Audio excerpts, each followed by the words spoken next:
iniciarlo con Graciela Perriconi, que es una especialista en literatura infantil y juvenil. Está doctorada en filosofía, ella es licenciada y profesora en letras, y además de los premios de que yo les estuve difundiendo, y por ejemplo, ganó la distinción Alicia Moró de Justo de 1992, el premio Pregonero 2007 y el premio nacional Madre Teresa de Calcuta 2008, y podría seguir nombrando, Graciela, pero si no, no empezás más. No, me parece muy bien. Y varios libros, entre ellos 3 miradas sobre la literatura infantil y juvenil argentina y la construcción del género de la literatura infantil y juvenil, que son libros bastante recientes. Sí. Y que yo ahora estoy, los como uso se llama, bueno, primero buenas tardes a todo el mundo. Vamos a generalizar. Buenas tardes a todo el mundo. Sí. No me digas que ahora empezamos con problemas técnicos cuando estás frente. Parezco, sí, pero ¿sabés qué? Yo tengo un micro en el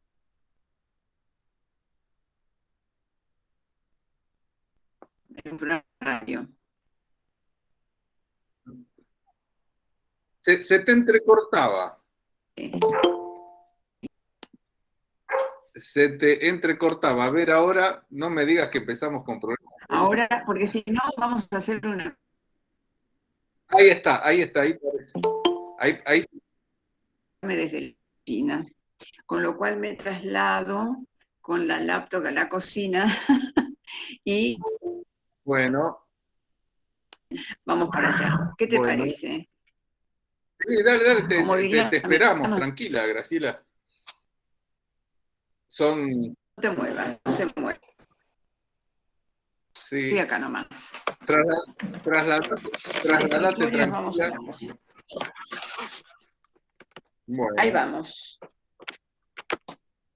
Vamos. ¿Vieron? Para allá, entonces. Enseguida cambiamos de panorama. A mí no me gusta, pero ahora las veo lindas y yo me veo mejor en otro lado del escritorio, en el libro me veo. ¿Y ustedes cómo me ven? Mejor, me van a escuchar mejor. Sí, al menos se te escucha porque no se te corta ahora. No, la charla que Graciela Perriconi nos... Acá estoy. Voy a dar el nombre de la charla, que es Mujeres Protagonistas, Hadas, Brujas, Magas y otros misterios en la LIG. LIG es literatura infantil. Literatura infantil y juvenil. Bueno, primero, otra vez, repitamos, buenas tardes a todo el mundo. Esta no es la mejor escenografía, que es la cocina, pero es que la vida es como la magia que la vida me permite, más que la magia, la realidad que la vida me permite. Aunque uno se pague 100 megas y todo lo demás, acá estamos. Bueno, la charla es... Primero que es dificilísimo tener una charla sin poder verles la carita así a través de los cuadraditos estos de la nueva tecnología. Y es un poco de ficción, es un poco de milagroso, diría yo. Yo lo que quiero, o lo que más o menos mejor es que yo estoy haciendo lo que se llama un work in progress, es decir, un trabajo de proceso, con un tema que estoy investigando en los últimos años, que es la construcción del género en la literatura infantil y juvenil, en realidad en la literatura, para llevarla luego a la literatura para los jóvenes más que para los niños. Y eso me ha llevado a averiguar o a recorrer el camino de cómo se ha construido la ficción literaria desde los cuentos tradicionales que más o menos en distintos momentos de la vida de cada una, nuestros fueron muy próximos, la mía por mi edad, y la de ustedes, no sé, en diferentes momentos de la vida, les ha rozado algún cuento de hadas, algún cuento tradicional, algún cuento, inclusive en la adolescencia de todas, me parece, el famoso Harry Potter, que ha tenido una larga data, o los libros de Tolkien. Es decir, de diferente manera, este mundo milagroso, el mundo, no la ficción, la ficción es la literatura, que es esa verosimilitud de la inverosimilitud, pero creerse la mentira, digamos, y a veces está bien como es la ficción de la pantalla, creerse la mentira, es maravilloso, que a veces tiene conexión con la vida y a veces no. Pero el tema de lo mágico, de lo irreal y de una construcción dentro de la ficción que es milagrosa, diría, es algo que está encerrado en las más originales y tradicionales producciones de la literatura mundial. Yo voy a levemente definir, porque yo después les voy a hacer voy a tomar especialmente un cuento que ha recorrido la historia para no tomar a la Caperucita famosa, que ya tiene tantos zapatitos y tanta caperuza, sino que voy a tomarle la Cenicienta, que representa mucho el tema de la violencia, el tema del sometimiento, que me parece una construcción que se renueva permanentemente. Y entonces pensé, primero ubicarlas, a todos, ubicarlos. Discúlpeme, yo no voy a hablar con el les porque no coincido con el le inclusivo. Prefiero decirles los las, yo. Pero no es un tema generacional, sino es un tema absoluto, que lo quiero decir como profesora, no es un tema generacional y estoy en contra del lenguaje para nada, lo que estoy en contra es de la deconstrucción del lenguaje. No por el femenino y masculino, sino por el buen uso. Ustedes que van a ser docentes de primaria y secundaria, sobre todo de secundaria, y algunos quizás de terciaria, si la lengua no se transmite tal cual es, los usos y costumbres son propios de un segmento, que en este caso es Argentina, que la construye y la deconstruye de una manera. Tiene que ser internacionalmente válida para que sea sostenida como lengua. Esto quiero, pero esto es aparte, para los profesores de lengua podemos hablar de eso. Profesores que dimos lengua en la escuela. Sigamos. ¿Cómo se construye, digamos, el cuento de hadas? El cuento de hadas está dentro de lo que conocemos como una historia ficticia que puede contener personajes fantásticos, normalmente representados en una secuencia inverosímil de eventos. Los personajes, no lo repito porque está grabado, los personajes son arquetípicos, es decir, se corresponden a una concepción modélica. Esto están los maravillosos cuentos de hadas, de Cipes, el libro de Cipes, que está tan del Fondo de Cultura Económica, que se los recomiendo para todos los que hagan esto. Es como un libro básico para comprender qué son los cuentos tradicionales y los cuentos de hadas. Alguno me podrá decir, ¿qué relación hay los cuentos tradicionales con los cuentos de hadas? Bueno, son todos lo mismo, dentro de un gran paquete universal, porque todos han contenido magia, han contenido personajes fantásticos, elfos, hadas, duendes, troles, han contenido gnomos, animales inverosímiles también, creados por la mente. Es decir, recorran desde los famosos cuentos anteriores a la recopilación oral hasta los cuentos de nuestros días, toda esa construcción, inclusive la maravillosa obra de Liliana Bodoc, fallecida hace poquito, maravillosa escritora argentina que ha creado un mundo mágico también, iluminado en nuestra tierra. A mí me parece que esa presencia de lo inverosímil y de lo mágico es una construcción humana que necesaria para, para vivir. Miren lo que les digo, para vivir. En la relación madre-hijo siempre hay algo mágico, donde alguien viene un duendecito, viene un animalito, viene algo que habla. En la construcción adolescente siempre parece que va a suceder algo que no va a suceder. El apego, el excesivo apego a la realidad, genera un desapego de la realidad, porque la realidad duele mucho, porque es muy cruda, y fue muy cruda en todas las épocas. Entonces fue necesario construir un mundo ficticio, lleno de personajes que nos hicieran el bien y además que nos dejaran creer que íbamos a estar mejores. Si los pares no lo pueden hacer, entonces vienen las hadas, viene la magia, vienen los milagros. Uno cuando no sabe qué pedir en la vida por la salud, pide por los milagros. Porque hay algo universal, algo sobrenatural que nos va a dar cierto estado de bienestar. Y nosotros lo sabemos internamente, lo creemos internamente. Algunas lo sabemos y otros no, pero todos necesitamos. Esa necesidad antropológica, que es la de generar un mundo mágico, milagroso, sobrenatural, que nos aplaque el dolor y que nos dé cierto estado de bienestar, eso es todo lo que llamamos cuentos de hadas, que viene de esta generación del siglo XV, XVI, XVII, XVIII, hasta nuestros días en distintas producciones literarias, y que responde a una necesidad profunda de resolver los temas cuando entendemos que no pueden ser resueltos con la realidad. Cuando un mundo, como el mundo donde se generaron los cuentos orales, porque todo está contextualizado, a los jóvenes hay que decirles que no hay mundo sin contexto. Si yo puedo entender la realidad de una manera, en este contexto, no puedo trasladarla a 20 años adelante porque el exceso de futuro me lleva a perder la noción de realidad. Y el exceso de pasado creído también me permite desalentarme con el presente. Entonces, ¿qué es necesario? Es necesario construir una realidad con elementos posibles de resolver esta situación, que en un punto, en todos los cuentos, se convierte en un conflicto, y como todo conflicto en un momento necesita ser resuelto. ¿Qué hubiera pasado con la Caperucita? No hablemos del mandato. El mandato del contexto del momento es que eran las niñas que desobedecían, les tenía que pasar eso. Este es un cuento en el contexto.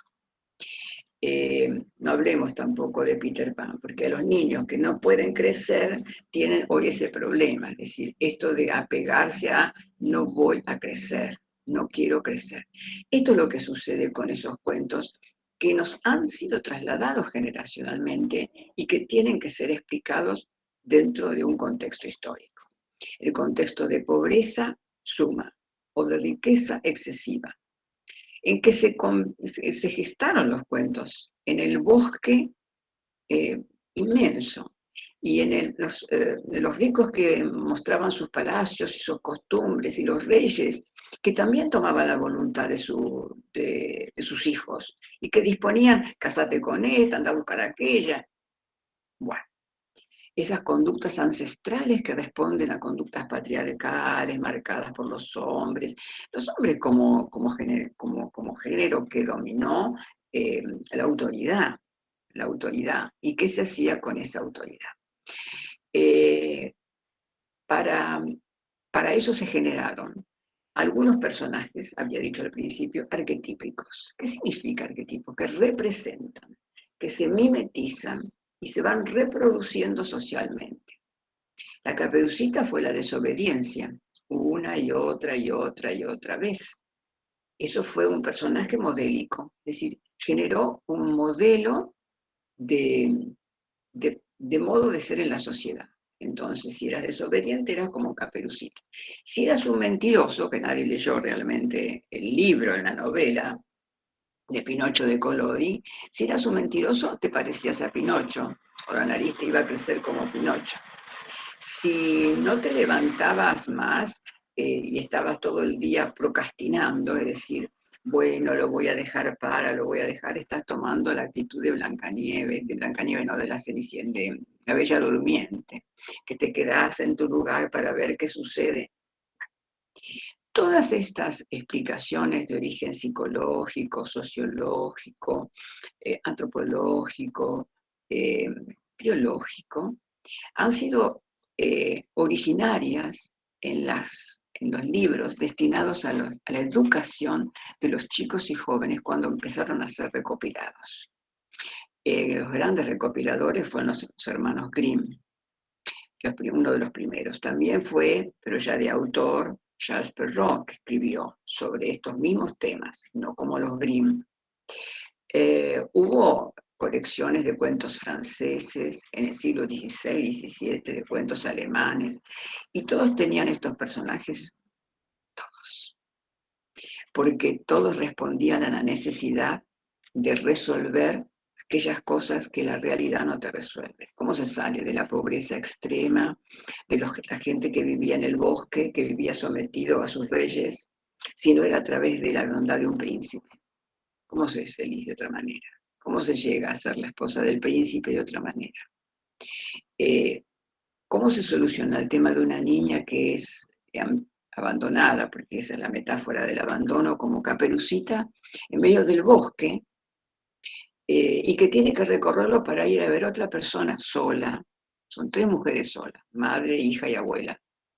El lobo es la excusa, porque puede ser el lobo, puede ser un Rottweiler, puede ser, en fin, puede ser un águila, puede ser, no sé, una ave rapaz. ¿Quién dice que el lobo es realmente bueno, el que se las comió?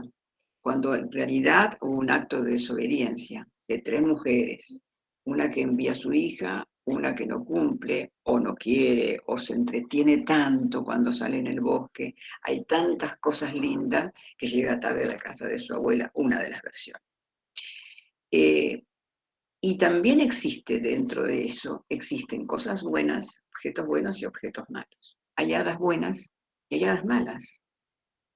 Eh, También hay brujas y también hay brujos. Y también hay hechiceras, como en los libros del rey Arturo. Y también hay personajes mágicos como los elfos. Eh, las hadas tienen absolutamente origen en la imaginación para generar una figura contrarrestante de quienes recopilan y de quienes transmiten oralmente los cuentos, ¿no? Pero las brujas estaban un poco encarnadas en el mundo femenino. Que las brujas, ¿se acuerdan del famoso incendio, la quema de las brujas que se produjo en el siglo XII, XIII? Las mujeres brujas, las mujeres que hacían brujería, es decir, hay algo que está enganchado dentro, ya no de lo popular, sino de la acción social, donde las mujeres que se dedican a hacer hechizos ocultos que dañan son llamadas brujas. Todo se deposita en la mujer, la pobre, la bruja, la reina, la buena y la mala. La hada buena y la hada mala. Fíjense que no hay personajes masculinos en la trayectoria de estos cuentos de hadas tradicionales, folclóricos, donde el hombre sea el que provoca el mayor dolor. Puede ser, bueno, sí, el cuento no me acuerdo, de las siete esposas que fueron Barba Azul, ahí estaría representado un poco la maldad. Pero Barba Azul tiene otra simbología que excede el cuento de hadas, es otra simbología, porque aún dentro del cuento de hadas, ustedes que se van a dedicar a la educación media, hay varias categorías. El cuento de hadas que recrea el mundo de esos personajes a, a construir y a repetir que son las hadas, que son aquellas que cumplen nuestros deseos. Los cuentos tradicionales y mágicos en los que se reproduce no solamente el hada, sino que se reproduce el personaje arquetípico de la que engaña, la que es seducida, la que es abandonada, la niña que es rechazada, en fin, hay otra categoría o subcategoría. Y después están los últimos, los que también forman parte de lo que se llama cuentos de hadas, que son las que reproducen, todos lo reproducen, pero son aquellas que se vinculan específicamente en mostrar a la gente, a los niños y a los jóvenes, dónde está el bien y dónde está el mal. Y en el medio, ¿quiénes son? ¿Dónde se construyen los factores de construcción y de destrucción? Que están, por supuesto, encarnados en figuras mágicas y que básicamente están encarnados en personajes humanos, digamos, en seres humanos. Les hago esta división para que vean que pueden tener de un mismo cuento muchas lecturas. El bien y el mal, los personajes eh, protagonistas, antagonistas. La tercera línea sería lo mágico y la realidad. Una cuarta sería donde se construye el conflicto, cómo y por qué motivos. Digamos, pueden tener, como se dice ahora, hace mucho tiempo ya, un zoom sobre los cuentos y mirarlos cerquita o mirarlos a distancia, e ir descubriendo en la cercanía y en la distancia sus distintos matices y sus múltiples lecturas. Pero a todos los que les cabe, es una mirada profunda, aún hasta en nuestros días, y aguda, sobre qué lugar ocupa la construcción femenina, la construcción del género mujer en esos cuentos, a todas y en todos momentos. Desde los más tradicionales, desde aquellos que están marcados por las religiones, tibetanas, musulmanes, judía, cristiana, es decir, que están marcados por las religiones o enmarcados dentro de las religiones, aquellos que fueron pura producción eh, popular, y que de esa producción popular distintos recopiladores han dado crédito y le han hecho su versión. ¿Qué pasa con estos cuentos? Hay algunas consideraciones, después hablamos directamente de la Cenicienta, pero quiero hablar de otra cosa. Hay otro tema también importantísimo, otra lectura, que no quiero dejarla pasar, que es la de la implicancia del lenguaje en esta construcción. Déjenme que yo hice un relato. Primero, les hice acá una breve, saqué los ritos y conjuros que tienen encerrados, que son producciones lingüísticas, es decir, se puede tomar como tal, esos ritos y conjuros. Un conjuro es una construcción con la cual se desea que algo se cumpla, pero para eso se requiere no puedo decir que se dé, no era así. Por ejemplo, en Blancanieves, ¿se acuerdan ustedes de Espejito, Espejito? ¿Quién es la más bonita del reino? En Hansel y Gretel, la bruja dice, ¿será acaso una rata la que robe mi casa?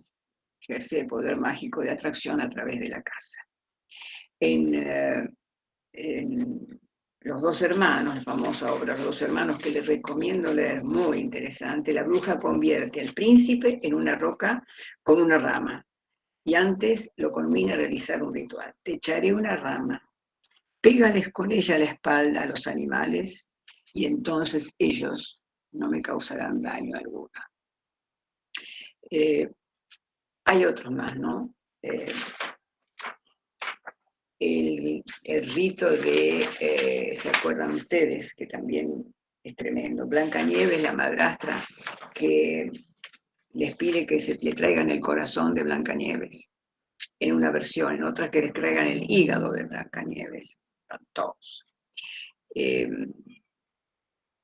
Es decir, son conjuros, rituales y modos de canibalismo que tienen los cuentos. Esto responde a una etapa muy primitiva, ¿no?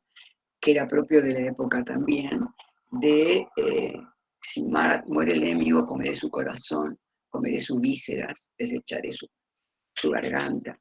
Y otro punto que también voy a insistir, en que la brujería, esa serie de rituales, conjuros, a través de los cuales estos cuentos quieren cambiar, pretenden cambiar la realidad, no mágicamente, sino a través de la maldad, de conjuros y rituales, se ha convertido con el correr del tiempo en algunos cuentos esotéricos en una pseudociencia. Es decir, en ver cómo a través de una ficción bien armada y montada de milagrosos hechizos, ya no hechizos, sino productos, hierbas, se puede modificar la voluntad del otro. Eso está dado en un grado sumo a través de las drogas, ¿no? Sin lugar a dudas. Pero Estos ustedes van a también tomar secundario, de eso pueden ver la acción de la droga, digamos, el efecto de desdoblamiento de la realidad, muy bien narrado a través de Pablo Ramos. Miren desde dónde voy hasta dónde les llego. No les cuento más porque no es que estoy desordenada, es que tengo mucho material en mano, pero no estoy desordenada. Antes de tomar la Cenicienta les voy a dar, para los que toman nota de cualquier forma que les quede acá, los autores que han llenado la imaginación de chicos, pero que tienen estas particularidades: duendes, hadas, conjuros, magia, mucha magia. Las fábulas de Esopo, las Mil y una noches, los cuentos de Canterbury, de Chaucer, El sueño de una noche de verano, de Shakespeare, La reina de las hadas, de Edmund Spencer. Después hay dos franceses que han inundado el reino de hadas y de conjuros y de magia, que son Jacques Perrault y Jean de La Fontaine. Los hermanos Grimm son, yo tengo el libro completo, no sé si son 200, que me regaló una amiga en un cumpleaños, todos los cuentos recopilados, ya están editados. El danés Hans Christian Andersen, para hablar de él específicamente, a mí me encanta porque él ha instaurado la melancolía y la tristeza en sus cuentos. Y el escocés George MacDonald, del siglo XIX. Todo esto para que lo busquen si alguna vez tienen que hacer algún trabajo. Está la magia, la transformación del lenguaje, personajes irreales y la confrontación, en todos los casos, desde las fábulas hasta nuestros días, de el bien y el mal. Porque en eso vivimos el mundo, vivimos nuestra sociedad entre unos y otros. Imagínense que nada ha cambiado desde el origen. Siempre estamos enfrentados entre dos poderes, los que representan supuestamente el bien y los que representan supuestamente el mal. Pero, ¿cuál sería una literatura superadora? Y la literatura superadora es la que no se queda ni con uno ni con otro, sino la que le permite, no didácticamente, sino la que le habilita a un tercero lector, un segundo lector, porque hay una primera relación entre autor y libro, escritura, a un tercero, que es el lector, le habilita, por la riqueza que tiene, a construir un mundo con matices. Eso es realmente, sería el paso que rompe esa división muy ancestral y muy presente en nuestros días también en la literatura. Un Inés Garland se me ocurre, por ejemplo, para presentar a alguien que no tiene tan marcado esta polaridad. O una Margaret Averbach a nuestros días, por cierto. Me parece muy interesante su postura con la adolescencia, ¿no? Con la juventud. Estoy hablando de las dos para la enseñanza media, para ustedes que son mediadores. Bueno, pero perfectamente pueden dar la Cenicienta, como pueden dar Blancanieves, como pueden dar, si ustedes toman el cuento original. Lo pueden dar porque nadie dijo, hasta acá llegué, para decir finalmente que eran cuentos para niños. No fueron nunca destinados a la infancia. Nunca se pensó en si esa era la infancia. La configuración de infancia fue lamentable que han tenido, aunque sea de la época, fue tremenda, punitiva y absoluta. Y además eran textos de control, que ejercían un control, que ejercían un adoctrinamiento, lo que llamamos siempre nosotros bajada de línea. Digamos, esto debes hacer, esto no. Si vas por este camino, te pasa esto. Si vas por el otro, te pasa lo otro.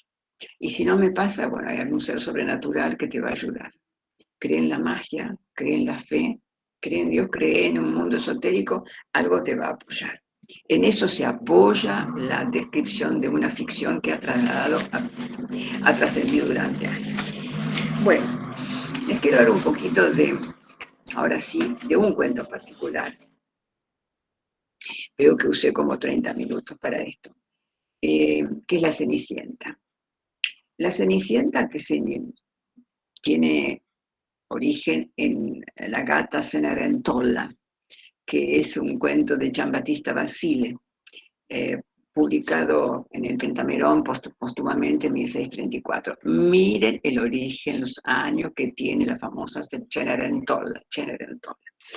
Les cuento que en italiano es Cinderella, se hizo hasta películas de eso, y también la Cenerentola ha sido una ópera de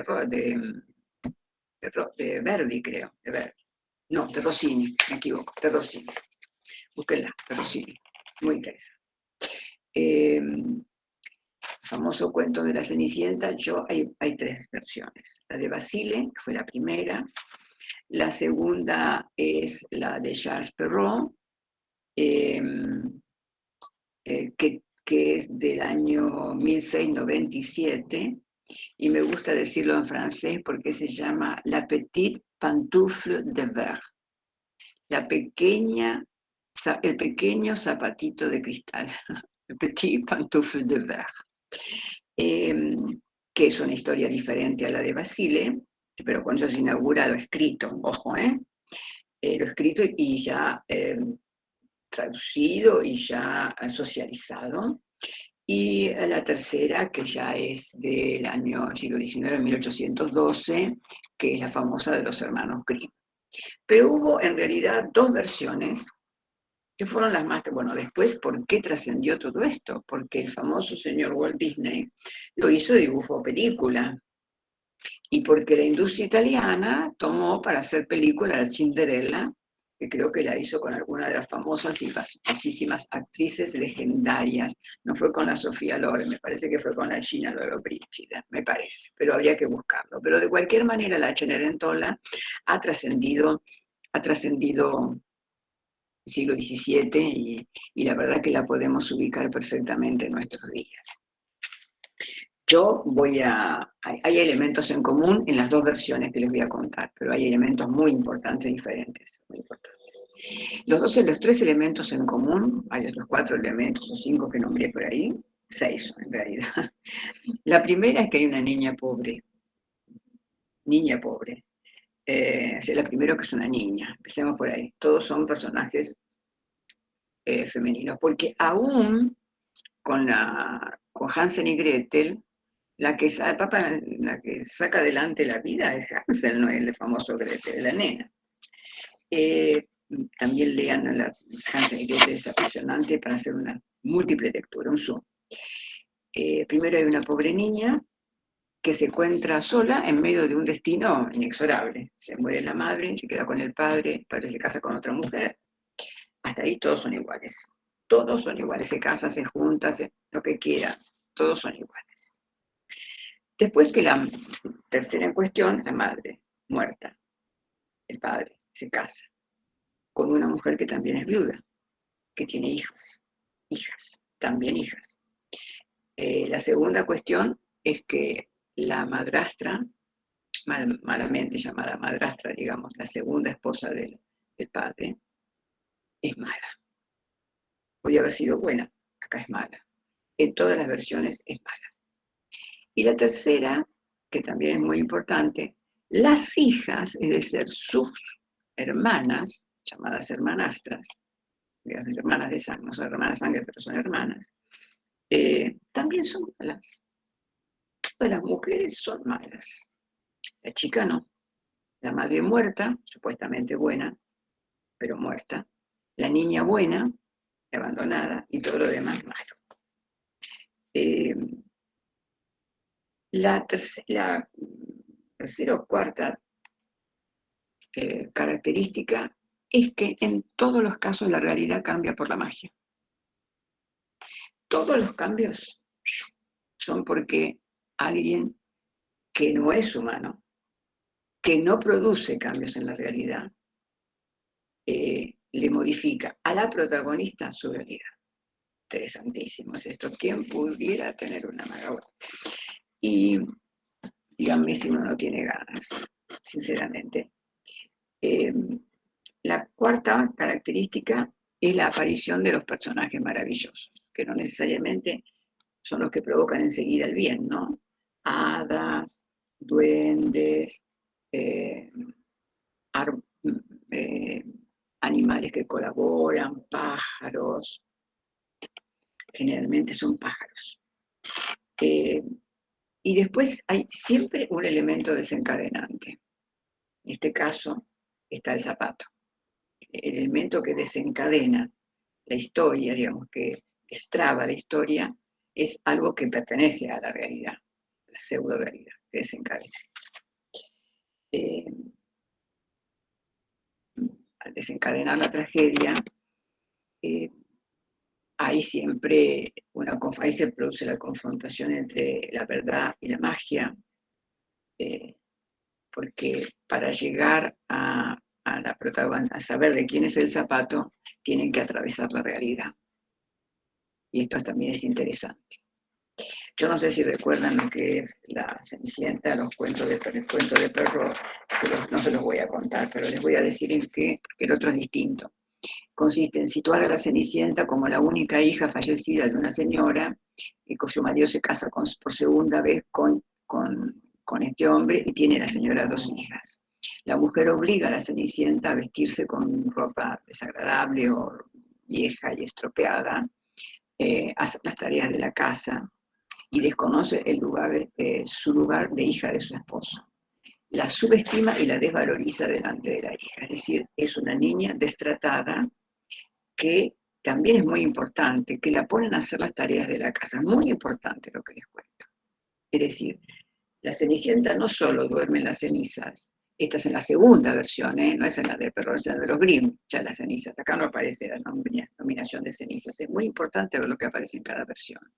Sino que lo que permanece unido una a otra es que en los dos casos la niña es sometida por una mujer a tareas de la casa, tareas domésticas. Que hagan esa lectura, hay tanto para leer, tanto, que no está mal, ser una buena doméstica, está perfecto, siempre y cuando no pongan eso como un elemento desvalorizante desde el comienzo. ¿Se entiende, no? No puede tener esa tarea en la casa y hacerla felizmente, que le importa. Pero esto es como que la subestima para hacer las tareas de la casa. Y encima la hace dormir en la cocina, como si fuera poco. Es un lindo lugar, es calentito, les voy a decir. Bueno. Después hay otro elemento, estamos hablando de la versión de Perrault, ¿no? Bueno, la famosa fiesta que organiza ¿quién? En los dos casos, no el príncipe, el rey. ¿Por qué quiere el rey? Que el hijo se le case. Entonces no es que el príncipe por voluntad propia dice, me voy a casar con una persona de la corte. No. El rey organiza un viaje porque no encontrando mujer mejor para su hijo, escuchen esto, no encontrando, decide hacer una fiesta. Y claro, todas las señoras que estaban cercanas arriman a sus hijas, porque la que sea elegida una fiesta para el príncipe, ¿no? Porque está solo, para elegirle una esposa, una novia al príncipe, una pareja, diríamos hoy, una compañera, una compañía, diríamos italiano, al príncipe. Y bueno, van todas las señoras. Y la Cenicienta, que también es una niña y que ve que sus hermanas se visten, se arreglan y que van a la fiesta, quisiera ir. Cuando se van, ahí empieza, en los dos cuentos y en todos los cuentos hay un momento donde se desata el conflicto. Primero se describe y luego se desata. Se describe el padre, se describe el niño, se describe la situación y se describe las tareas de la mujer. Y luego se desata el conflicto, porque todas acuden, aunque ella. ¿Por qué? Porque dice, cómo me gustaría si tuviera algo, y ahí aparece la hada madrina. En el cuento de Perrault. En el cuento de Grimm, bueno, después se los cuento porque está marcadamente diferente, que se los quiero contar, porque no sé si lo tienen en cuenta. Aparece la hada madrina, creo que la versión que más sobrevoló en los cuentos recreados para los niños fue la versión de Perrault, no la de los Grimm. Aparece la hada madrina y le cumple el deseo a la Cenicienta, no se los quiero hacer largo. Cumple el deseo, la niña va. 3 veces se hace la fiesta, 2 en este caso y 3 en el caso de los Grimm. O sea que el rey hace 3 bailes. En los bailes, el número 3 es interesante también bíblicamente, en los bailes se reitera esto de, por supuesto que tiene un hada que le ayuda a transformarse de una sirvienta en el término de la época. Yo por eso soy larguera al principio, porque siempre contextualizo todo. Sirvienta en el término de la época. La persona que sirve en una cocina, la comida, se viste, lava los pisos y atiende a la gente es la sirvienta. O la servidora, diríamos. Pero la palabra de traducción es sirvienta en los cuentos tradicionales. ¿La transforma en una princesa? No, la transforma en una chica linda, bien arreglada, etcétera, que puede acceder a un baile. Desde aquí que cuando llega, ¿de quién se prende el príncipe? De esta joven, que bueno, fue no solamente convertida en una bella mujer, sino bien vestida y llegó en un carruaje, por cierto, no llegó caminando. Y tenía zapatitos de cristal, zapatos de cristal. Ahí entra toda la imaginación. El príncipe baila con ella, queda prendado de la niña. La segunda noche vuelve a repetirse el hechizo, baila con ella. Pero acá también hay un conjuro. Si no puedes volver después de las 12 de la noche, en todas las versiones. ¿Por qué a las 12? Porque cambia el día. Entonces, después de las 12, el hechizo se desvanece. Y como se pierde, te vas a convertir en la persona que realmente eres. Que realmente eres. Bueno, cuando la chica ve que son las 12 menos 10, háganse esa idea, o sabe, por los famosos relojes que había en todos los lugares palaciegos, que son maravillosos relojes, si alguna vez viajaron habrán visto eso, se da cuenta que tiene que irse. Y abandona el baile y abandona el príncipe. Y en la corrida, se trastabilla y abandona un zapato. Eso se dan todos. Después está la búsqueda del zapato y finalmente el príncipe encuentra de quién es el zapato porque recorre todo el reino, que no era un reino como la República Argentina, sino era un reino particularmente chico con casas observables. Y encuentra la Cenicienta y acá también se produce el final que es bueno para la niña, pero no para la madre y las hermanastras. En este caso fueron salvadas por la chica que las perdona y avanti con tutti, ¿no? Y se termina ahí. No quiero ser larguera, pero sí, porque tiene muchos matices, pero sí detenerme en lo central. Se casa con el príncipe porque a ella, como es de suponer, el zapato le calza perfecto. Pero en la segunda versión, resulta que no hay, también la chica es una doncella, pasa la misma situación personal, pero acá la muerte de la madre afecta grandemente al padre en los cuentos de los hermanos Grimm, que se siente devastado por la muerte de la madre, padre y niña. Esto ya es una diferencia con la anterior. Y deciden enterrarlo en una fuente a la madre que está cerca de la casa donde ellos viven. Este es un detalle interesante, o sea que la madre no es enterrada, es enterrada cerca. Por supuesto que la nena llora todo el día en la tumba de la madre que se ha perdido. El padre se vuelve a casar, tampoco hay mucho detalle de ese enamoramiento del padre, con una mujer que tiene 2 hijas, todo igual. Hasta ahí había una relación del padre con la niña.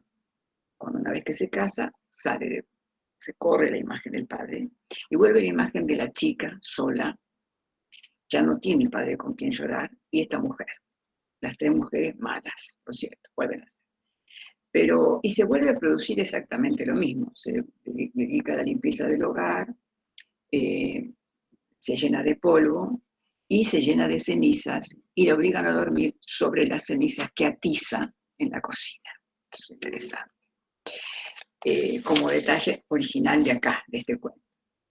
Pero sucede exactamente lo mismo. El padre sale de compras y va a una feria grande y entonces dice que quieren que les traiga. Y las chicas, las otras hermanas piden cosas interesantes. La Cenicienta pide una rama. ¿Una rama de qué? Una rama de algún árbol. Bueno, ¿y para qué? Para que la va a plantar al lado de la fuente donde está la tumba de la madre y la va a regar todos los días con sus lágrimas y naturalmente. Eso que va a dar origen a supuestamente un árbol. Ella quiere eso, una manera de perduración. La Cenicienta, ven que es marcadamente diferente. Se produce todo el incidente, el maltrato, la casa, otra vez un rey que quiere casar al hijo, todo es igual. pero la forma de resolución del conflicto es diferente.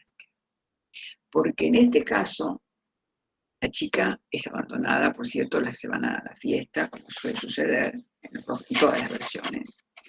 Y la Cenicienta no tiene ningún hada en este caso, sino que donde estaba la rama que ella regaba con sus lágrimas, hay un avellano. Y en él descansa un pájaro. Y entonces la Cenicienta se sienta cuando no tiene nada que hacer y se recuesta en el avellano, se va creciendo y el pájaro, como suele suceder con los animales, cuando ustedes frecuentan un árbol, un lugar, aunque uno no conozca esa mímesis, se da esa mímesis de que hay alguna proximidad cuando algo se convierte en costumbre entre la naturaleza y uno. Eso es mágico y ocurre mucho cuando uno se detiene a pensar la realidad, a sentir la realidad. Bueno, la chica va al árbol, llora porque se queda sola, necesita ver que la suerte de sus hermanas son distintas a la de ella, llora y ahí el pájaro que está en el árbol, que la ha visto muchas veces, es el que le pregunta qué le pasa. Y ella le dice, yo quisiera, me pasa esto, yo quisiera, me hubiera gustado. Y él le dice, ¿por qué no tenerlo? Y entonces ahí convierte la realidad, convierte el zapato de cristal, la viste como una reina, y le hace la carroza de cristal, detalle que el anterior no tenía, que este tiene. Bueno, pero que le dice lo mismo. Cuando sea cerca de la medianoche, cambia el día. Por lo tanto, se desliza, esto se va a terminar. Se producen los 3 bailes, los 3 días distintos, se producen la misma relación del príncipe con ella. ¿Cuál es la diferencia? Que la tercera noche, cansado el príncipe de que lo abandone a las 12 de la noche, engoma o unta el piso. Entonces, cuando ella está saliendo, no es que se trastabilla, se queda pegado el zapato, y ya se va. Y saca los pies, como puede, se va, levanta y se va. Bueno, el príncipe recupera el zapato, hace la misma gira, la misma gira que tiene la dueña del zapato, y acá está la diferencia. En el caso cuando no descubre nadie, pero cuando llega a la casa de ella, y acá se produce todo el desenlace malo.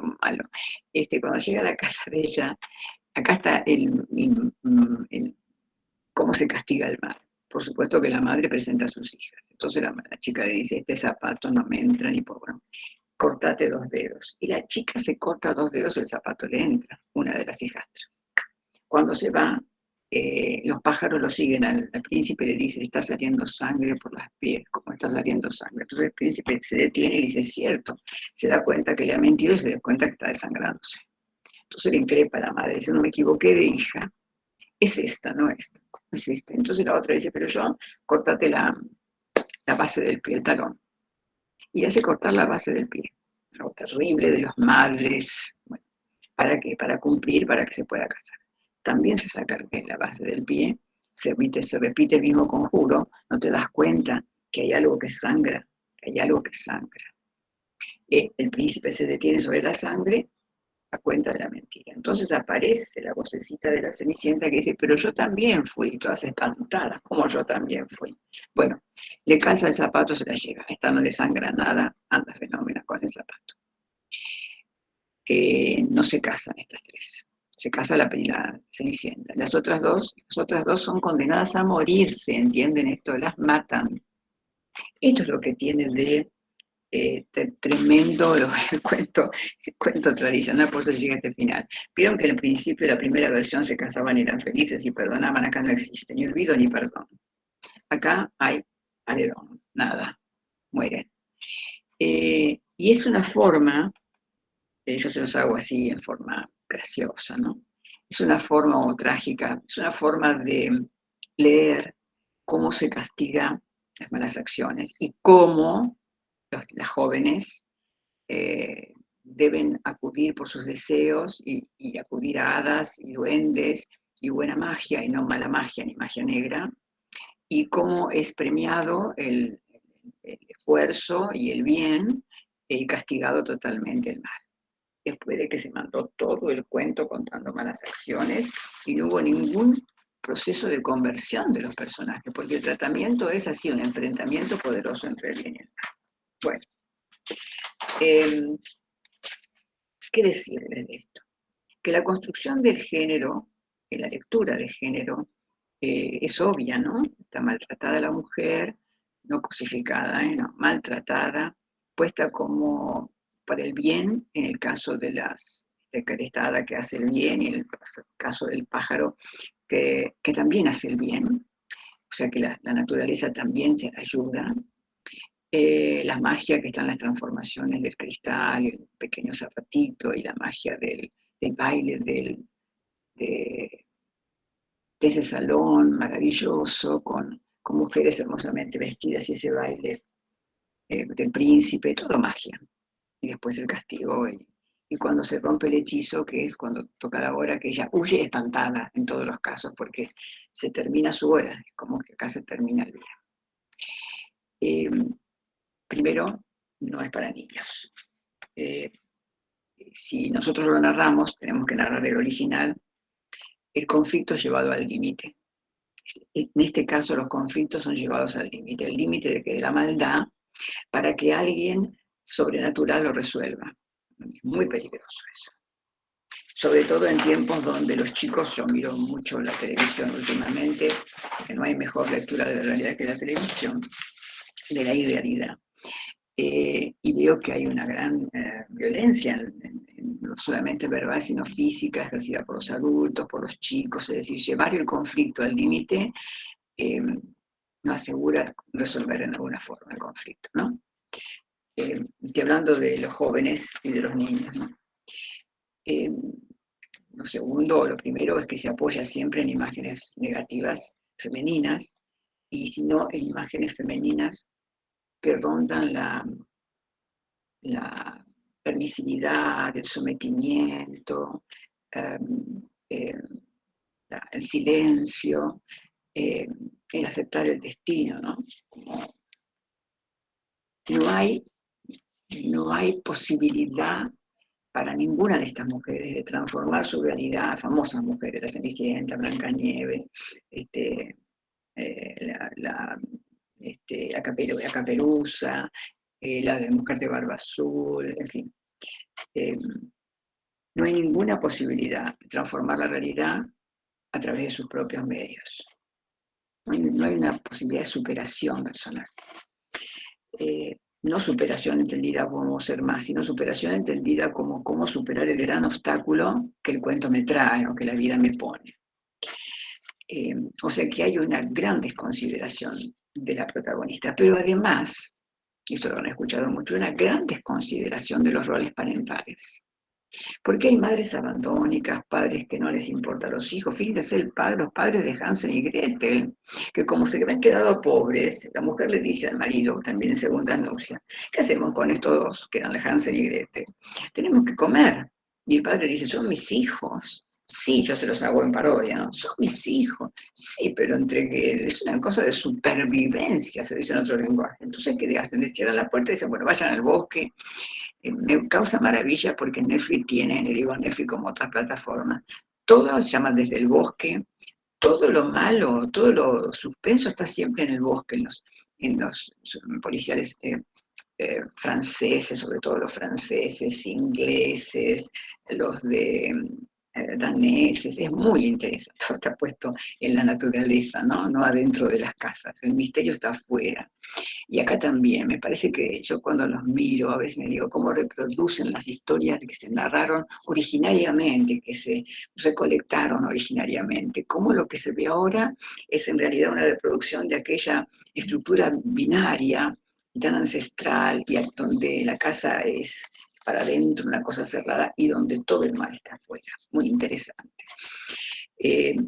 Después, no solamente han empobrecido la imagen femenina, sino que han creado una imagen mimética, es decir, de identificación, que también tienen los jóvenes, por supuesto, porque hay dos formas de construir un personaje, una construcción mimética y una construcción semiótica. Que no quiere ser un poco, que no se sintió en la vida un poco Harry Potter, ¿no? Abandonado y solo. Y que no quiso terminar como él, siendo una maravilla, ¿no? Hay un apareamiento mimético con el personaje. La otra, la semiótica, ya es una construcción de significado. Bueno, no, los cuentos han trascendido las épocas a través de los memes, es decir, de lo que se llama ahora memes, que es reproducir un patrón cultural.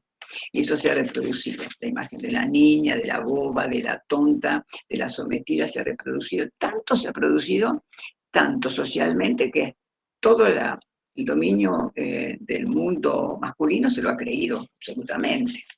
Y se ha construido en función de eso, de una sociedad, yo no diría patriarcal, de una sociedad asentada en un solo poder, ¿no? Es el poder masculino, no el poder del hombre, para no ponerle género femenino, para no darle sexualidad. Y a mí lo que me impresiona, justamente hablando de sexualidad, es la ausencia de roles de los padres, de los hombres. Son esas, todo lo que les estuve relatando, esta cosa de no diría permisividad, ¿no? De yo me aparto, ¿no? La mujer, la figura de la mujer es tan contundente y tan fuerte que aun cuando son hermanos, es la hermana la que conduce las cosas, ¿no? Y en Las Mil y una Noches es maravillosa la imagen, ya no es un relato occidental, ¿no? Es un relato oriental. Y recorran Las Mil y una Noches, es maravillosa. Primero el engaño a la que ha sometido el rey. Bella ella. Y segundo, si toda la noche cuento un cuento, ya con eso de contarte el cuento, ¿no?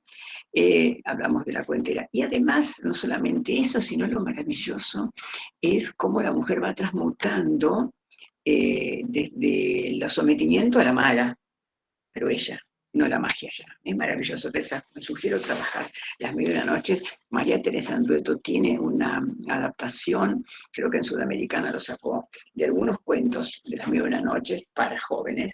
Excelente, excelente. Especial, yo la escuché narrada por Vivi García, la narradora nuestra porteña. Y le pregunté de dónde se me ha sacado eso de María Teresa Andrueto. Dice, bueno, y después una biblioteca me prestó el libro que creo que tengo por ahí porque no lo he devuelto, lo confieso. Y porque lo uso mucho, me parece tan bueno para salir del mundo infantil y ya entrar en otro terreno. Esa mujer que es capaz de matar, me parece maravilloso, de sobreponerse al conflicto, ha llevado al límite, pero con lo que podía ser, no con el árbol que te agarraba y te decía, ven conmigo, con lo que podía ser con el enemigo. Eh, y después, otra cosa interesante de este cuento es que ha generado, de todos estos cuentos, pero especialmente La Cenicienta, ha generado el prejuicio de la Cenicienta, porque ha generado socialmente un preconcepto sobre la mujer, preconcepto de este desvalimiento, del abandono, del despojo, de que tu destino es ese y no hay otro.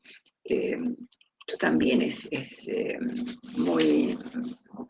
Esto nos recorre hasta cuentos de nuestros días. Yo ahora no tengo en mente, pero les puedo hacer una lista de cuántas obras contemporáneas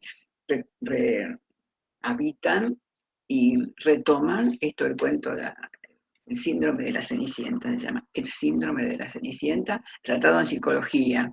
Alguna profesora pueden consultar, síndrome de la Cenicienta, que es la mujer abandonada, la mujer sometida, la resignada a su destino, y la que siempre se siente una pobrecita, ¿no? Que también es un rol, ¿no? También es un rol social. Por eso digo, la fuerza que tiene es el poder de mímesis, de reproducir. Vieron que están los memes en internet, que el meme sale un personaje, aparece memes, se reproducen en las redes sociales, en esa maravillosa lectura de la realidad que son las redes sociales. Bueno, los memes son esto, provienen de lo ancestral, de esa reproducción de un personaje a través del tiempo y de generar un estereotipo y de generar con ese estereotipo un preconcepto social. Y por cierto, todo preconcepto social es un juicio de valor.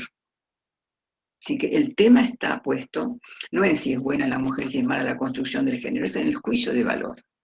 ¿Existe el problema? Sí. Ahora, el tema es cómo tratás el problema, no si existe. El tema de la Cenicienta existía y sí. La madre se murió, el padre se casó, la madrastra no la quiere. ¿Cómo se trata el tema? ¿Cómo se lee el tema en un ámbito escolar o no escolar, en un ámbito social? Y después, bueno, creo que son las 7 ya. Los cuentos tradicionales o los cuentos de hada, no solamente han generado preconceptos, sino que había notado, han generado creencias e ideas, no, está mal dicho que sí, creencias, ideas y prejuicios, favoreciendo, y esto sí es importante, para dar continuidad a los factores de poder eh, de un grupo sobre otro. Mire, yo no recuerdo porque uno lee y lee bastante, eh, yo he leído últimamente, no en las redes, sino en algún libro de estos que han pasado por mis manos. Últimamente tengo talleres con gente que quiere escribir su vida, muy interesante es esto, ¿no?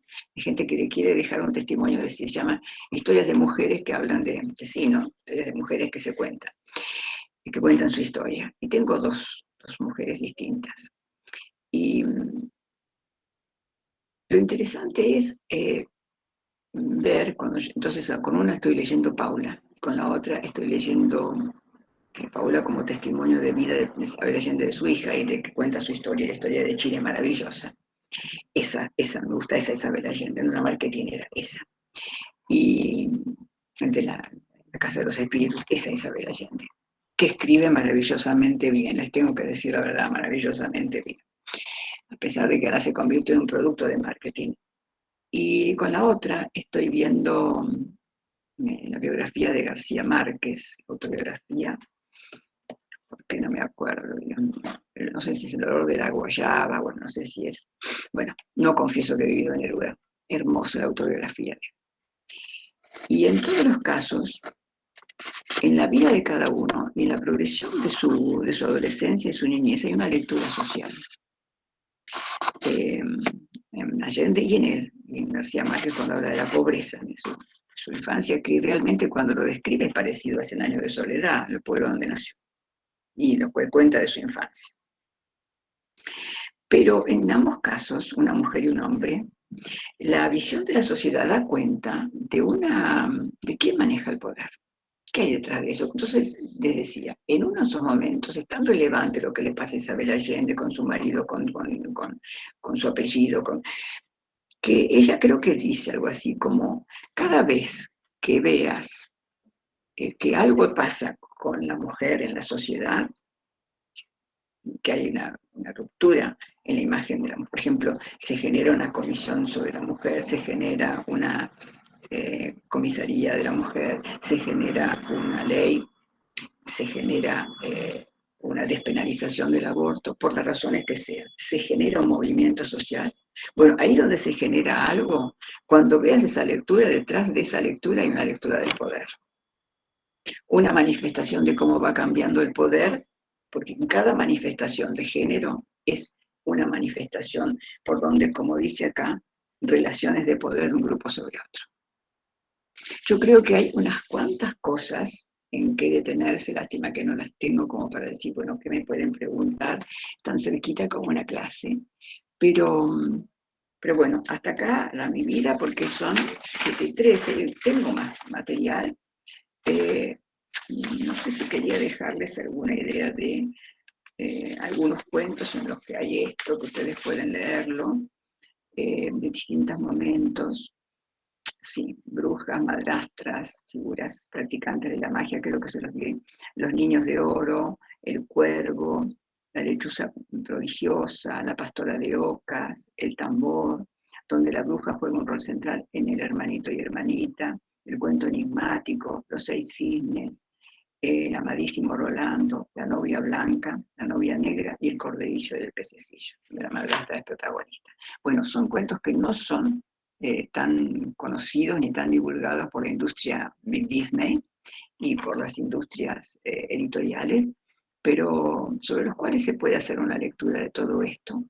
Y siempre les digo, cuando uno toma, ya soy una veterana en la literatura, veterana por la vejez, puedo decir que cuando uno se asoma a un libro, mire, yo tenía un gran prejuicio con Isabel Allende, porque digo, es tan marketinera, pero me había impactado tanto cuando leí Paula, en su momento, hace 20 años. El libro está amarillo, las hojas, se lo pasé por otro sistema a la alumna, supuesta alumna, que tengo, supuesta real alumna, pero la llamo supuesta como alumna, ¿no?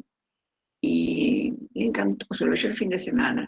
Y después nos detuvimos, y yo tenía, cuando lo volví a leer, me conmovieron tantas cosas. Dije, ¿por qué cuando lo leí la primera vez esto no lo archivé ahí? ¿Por qué ahora tengo otra mirada sobre el libro? Porque yo tengo guardados libros sobre biografías. A mí me encantan los libros sobre biografías contados por los mismos autores, sobre todo las mujeres que cuentan sus historias, eso se trata. Pero había que ponerlo algún hombre, y algún hombre que tuviera fuste y peso. No lo voy a poner con el miserable de Neruda que le pegaba a sus mujeres. Este no me consta que le pegara a sus mujeres. García Márquez, además estuvo siempre con la misma, así que, y además los hijos hablan de él, de su muerte, así que yo creo que hubo mucho testimonio sobre él y este tema, pero creo que uno no se puede acercar a un libro de una sola mirada, se tiene que acercar a un libro desde muchas miradas, y además les voy a decir algo, no elijan un libro que no les gusta, uno tiene que apegarse para transmitir al otro algo que les gusta, tiene que hablar más que con un poco, mucho conocimiento, con su pasión y su deseo, y con eso tiene que hacer la lectura de las páginas. Hay autores que se sintonizan con la vida de uno y otros que no. Y está bien, y está bueno eso. Y hay cuentos que tienen que ver, no conmigo, ni con ninguno de ustedes, pero que tienen que ver con alguna lectura que uno quiere hacer sobre la realidad. Y está bueno, y otras que no. Yo creo que estos cuentos, todos los que le nombré, que son muchísimos, sostienen un patrón cultural que todavía no ha cambiado el paradigma, ojo que les digo, todavía no ha cambiado el paradigma, que son como maquillajes todavía, y que también revelan muchas lecturas posibles, muchas, desde la mujer, desde la sociedad, desde la estructura de poder, desde lo biológico, desde la naturaleza, desde la construcción de seres irreales, de la construcción de mundos imaginarios, de por qué el joven, el adolescente y el adulto necesitan refugiarse en una irrealidad para sobrevivir, para vivir, en fin. Y que la vida es magia, y eso tiene que hacerle creer a todos, que realmente es magia. Hay muchas cosas que son del esfuerzo y otras cosas que son mágicas, y yo creo en eso. Bueno, c'est tout por ahora. Hablé creo que 1 hora seguida sin parar. Bueno, y no te vi tomar agua, Graciela. No, porque dejé el vaso en el comedor y me vine a la cocina. Y Bueno, acá no tengo agua, tenga algo peor que no lo puedo usar delante de ustedes. ¿Qué jarra de agua? No voy a tomar de la jarra. Bueno, eh, podés buscar un vaso, que no hay problema. no, tengo mucho, pero dejé en el comedor. Tenía los cuadros atrás, todo armadito. Pero bueno. Yo generalmente con el teléfono voy al escritorio, pero siempre recalo en el mismo lugar, ¿vieron? No hay forma de modificar esta realidad. En el sur tengo como una cortina atrás que uno se crea mágicamente, pero en el mío no lo puedo resolver. Bueno, Graciela, para abusar de tu amabilidad, si nos quedamos 10 minutos más, si alguien quiere hacer alguna pregunta, algún Yo comentario. creo que tengo carga para 5 minutos más. Si no, me tienen que dejar ir al comedor y voy a buscar el cargador y lo pongo ya, mientras Bueno, piensan algo. ¿Qué les parece? 2 minutos. Bueno, no sé si alguien quiere hacer algún comentario, alguna pregunta. Pueden abrir el micrófono. Parecían tan valientes. Acá estoy, traje el vaso y traje el cargador. Si quieren abusar, como dicen, no, si quieren, ya estoy. Sí, me gustaría mostrar este libro Dime. que mencionaste, el de Jacques ¿El Sipet, maravilloso cuento de hadas? que es hermosísimo, el irresistible cuento de hadas. El Sí, el irresistible cuento de hadas, eso es. Historia cultural y social de un género. Eso Este es. libro es increíble. Es increíble. Es increíble. Lo tengo incorporado en las clases como estos libros de Graciela Perricón. ¿Y saben cuál es uno muy bueno que te voy a recomendar? No tengo ninguno somos competidores, porque no, que es la creación de Nikolayeva. Ajá. El de los personajes de Nikolayeva, espérate. ¡Ah, qué hermosura! No, realmente sí. Quiero verlo por acá, lo tengo ahí en mano, pero no puedo ir al comedor. De Mijail Nikolayeva. Puede ser que no lo tenga. Sí, no, acá está, acá está. Téngame paciencia, que habla los personajes y los prototipos, la creación de los personajes infantiles, la creación de los personajes en la literatura, es excelente. Luego, si quieres, yo te lo paso por un chat. Ya tomé nota. Sí, Nikolayeva, es excelente y la verdad que es un libro que hay que tener. También del Fondo de Cultura Económica, un lindo libro, pero lo pueden leer en distintos capítulos porque trata, por ejemplo, mucho de literatura muy popular y muy trascendida acá la tengo, la Nikolayeva, pero no la tengo, en su estudio sobre los personajes en la literatura para niños, que no es así el nombre, tiene otro nombre más técnico, estudio sobre los personajes de la literatura en Mijail Nikolayeva, que es del año 2014, que está en el Fondo de Cultura Económica, no me acuerdo el título de memoria, pero es un libro, yo diría, básico y necesario para un profesorado, diría, porque está la construcción desde, yo recuerdo que habla del Don Juan, habla de Harry Potter, habla de las calzas, las tejas verdes, ¿te acuerdas del personaje que se llama Anita? No, no se llama Anita, bueno. Porque muy habitualmente se estudia con Vladimir Prop. Sí, bueno, esa es la base, ¿no? ¿No? Sí. Pero ella toma muchos enfoques y la verdad es que es muy, complementa el libro de Cipes, pero lo enriquece, lo enriquece. Claro. Ya el de Cipes de por sí es muy bueno. Ah, es excelente, sí. Así que a mí me llamó mucho la atención, ya que no, ya que puedo hacerte una pregunta, me llamó mucho la atención que vos distinguiste el maltrato de la cosificación. Sí. ¿No? Porque la cosificación es un abuso. Uh-huh. Y el maltrato, no sé si es un abuso, el maltrato es maltrato. Yo puedo no quererte, puedo matar. ¿Cuánto maltrato callejero hay? Digamos, cuánta gente te dice, te maltrata, te dice, no te digo necesariamente te dice groserías, te atiende mal en un local, te atiende mal en una casa, te desoye en la calle, y no necesariamente. Eso es un destrato, maltrato. Y para mí, la cosificación es un abuso. Porque es que correr los límites de lo que se puede. En realidad, como vos no podés con el otro, como persona, la tenés que ubicar en una cosa, tenés que ponerla como cosa porque narcisista, omnipresente, es un cosificador. Claro. Sí, Pero la narcisista, ¿no? Puede ser una mujer, miren estas mujeres poderosas, que están en los medios, que pueden con todo, narcisistas, ególatras, todas son poderosas, solamente porque tienen plata, sino porque cosifican de una manera, el otro es para servirles, para amarse. Así que yo creo que el destrato es otra cosa, que puede llevar la cosificación, pero el destrato es esta cosa de que no te tengo en cuenta, hace falta que te cosifique. Sí. No sé si alguien quiere hacer algún comentario, si no te cedo la palabra, Alejandro, y hacemos un cierre. Fue un placer verlas, fue un placer estar ahí cerquita, aunque sea a través de esta forma. Y bueno, lástima que no tengo un lugar mejor para recibirlas. Tengo una biblioteca tan grande, pero no puedo. Con el teléfono sí, pero con esto se corta la comunicación y se frisa y quedamos horribles. Pero bueno, me gustó estar acá. Lo hice con entusiasmo. Gracias, muchísimas gracias. Yo te doy el agradecimiento el mío, el de los estudiantes, las estudiantes que están acá, de los docentes, y le cedo la palabra a Alejandro León, que es nuestro regente.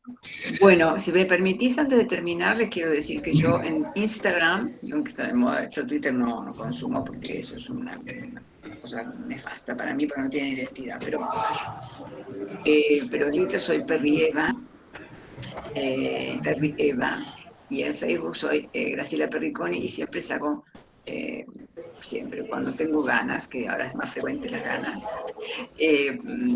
hablo de libros y sugiero poetas y bueno, y me conecto con mucha gente. Así que no hablo nunca hablo de política, no permito que me inunden con nada, pero si me quieren visitar, ahí estoy. Bien, serán bienvenidas porque es un lugar cultural, lugar de reunión, para expandirnos, para estar más juntos, nada más. De eso se tratan las redes. Ahora que no podemos estar juntos de otra manera, que estemos cercanos, sabemos que nos tenemos o pensamos más o menos lo mismo. Eso sería. Bueno, Graciela, entonces en nombre del Instituto 103, del Profesorado de Lengua y Literatura, tan joven, tan nuevo, con tantas fuerzas, no nos vamos a olvidar nunca, primero por la calidad de tu exposición y además para nosotros significó el bautismo, de alguna manera, de organizar una charla desde el Profesorado de Lengua y Literatura.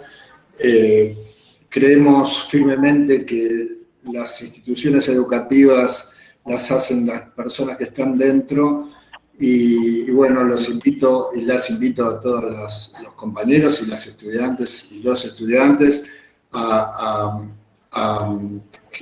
darle esa calidad a este instituto, a este profesorado de lengua y literatura, a trabajar, estudiar lo que nos toque, desde el lugar que nos toque, para que este profesorado de lengua y literatura vaya mejorando día a día, seamos cada vez mejores, más reconocidos, más conocidos. Y bueno, nosotros sabemos que los y las estudiantes del Instituto 103, hablando un poquito de lo que nos contaba Graciela, tenemos y tienen mucha voluntad, y con esa voluntad de alguna manera producen cierta magia también, y por eso estamos acá, y por eso tienen éxitos en sus trayectorias muy complejas, muy difíciles.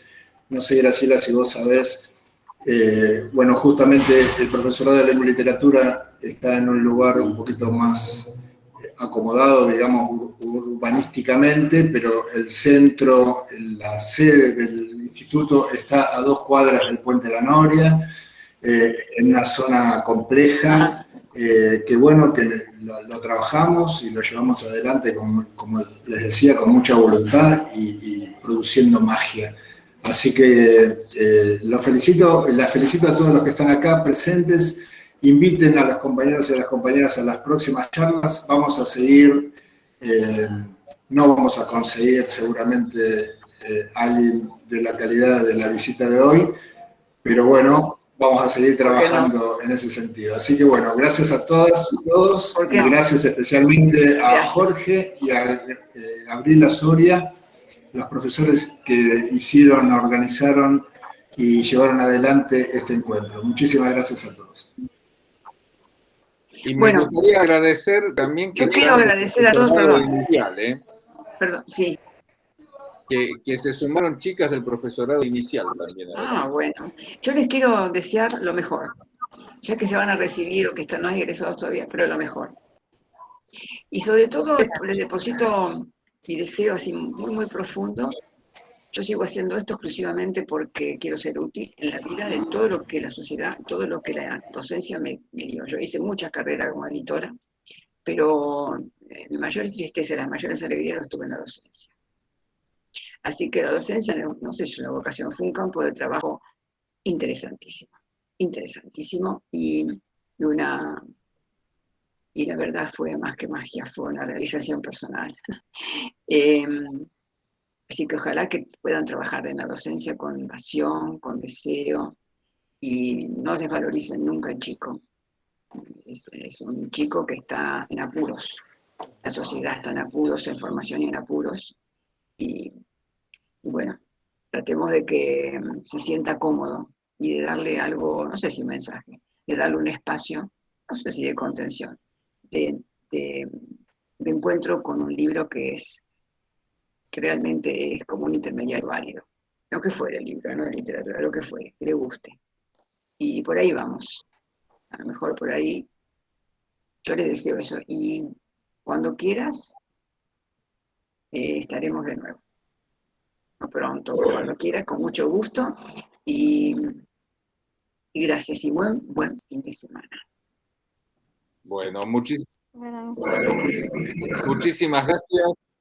Muchísimas gracias y ya nos volveremos a encontrar. Bueno, muchas gracias. Será hasta pronto. Muy pronto. Gracias, Muchas gracias.